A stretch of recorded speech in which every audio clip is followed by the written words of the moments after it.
दिवस के अवसर पर था। ये तो आपका रूटीन वर्क है, रूटीन वर्क आप लोग करते हैं, रूटीन वर्क करते जाना। अभी फिलहाल जो कल चीफ सेक्रेटरी सरकार मीटिंग्स हुआ, उस मीटिंग्स में जो सबसे महत्वपूर्ण काम हम लोगों को दिया गया है, खासकर आप लोगों को साइन किया गया है, ये वाला झारखंड मुख्यमंत्री मैया समान पेंशन योजना के बारे में। पहले से बहुत हल्ला था, ग्रुप में सारा कुछ इसका संकल्प शेयर था।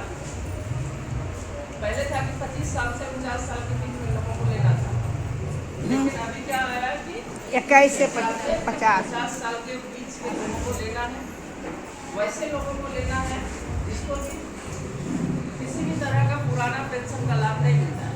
अब किसी को विकलांग पेंशन, विधवा पेंशन, ठीक है, आदिम जनजाति पेंशन, कम उम्र में जो मिलता है 18 साल से शुरू हो जाता है विधवा पेंशन, तो ये देख लेना है, सुनिश्चित कर लेना है फॉर्म भरने से पहले कि किसी भी परिस्थिति में उसको पूर्व से पेंशन का कोई लाभ ना मिल रहा हो और उनके पास राशन कार्ड हो, आधार कार्ड हो,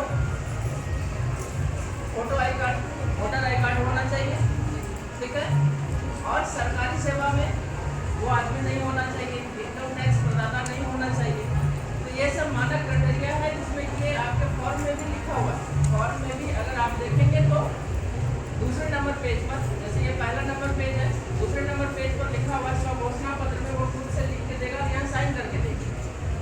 गलती अगर होगा तो उसकी जिम्मेवारी होगी।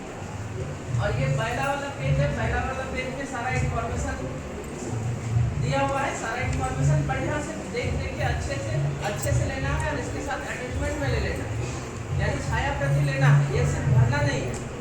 और मोबाइल नंबर अनिवार्य है। हो सकता है कि एक घर में 3 या 4 बेनिफिशियरी में इसको चढ़ा के मेंटेन करके रखना है और उस महिला को पंचायत घर लेके आना है। पंचायत घर में डिसाइडेड है 3 तारीख से समय तक में आप लोगों को उसका एनरोलमेंट कराना है। एनरोलमेंट में अभी जहाँ तक जानकारी उपलब्ध है उसमें करना क्या है कि वो जब आएंगी, आने के बाद एक फॉर्म प्रोसेस होने में तकरीबन 8 से 10 मिनट का समय लगेगा।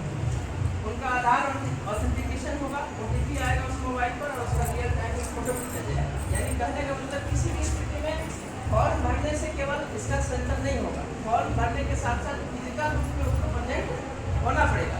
फॉर एग्जाम्पल कि कोई अगर मान लीजिए बंगाल में रह रही है लेकिन यहाँ का आदमी है, वो फॉर्म भर देगी तो उसका नहीं होगा। क्यों? क्योंकि उसको फिजिकल रूप ये उन्हीं का फॉर्म आप लोग भरिएगा जो वर्तमान में यहाँ पर प्रेजेंट में है। जो अगर यहाँ नहीं है तो उसका अलग से इसमें चिन्हित करके आप रख लीजिए और चिन्हित करने के बाद वो रखिए।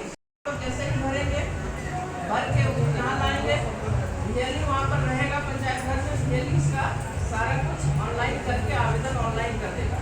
आवेदन ऑनलाइन करने के बाद ये आवेदन वहीं पे रह जाएगा, पंचायत सचिव को हैंडओवर कराना है।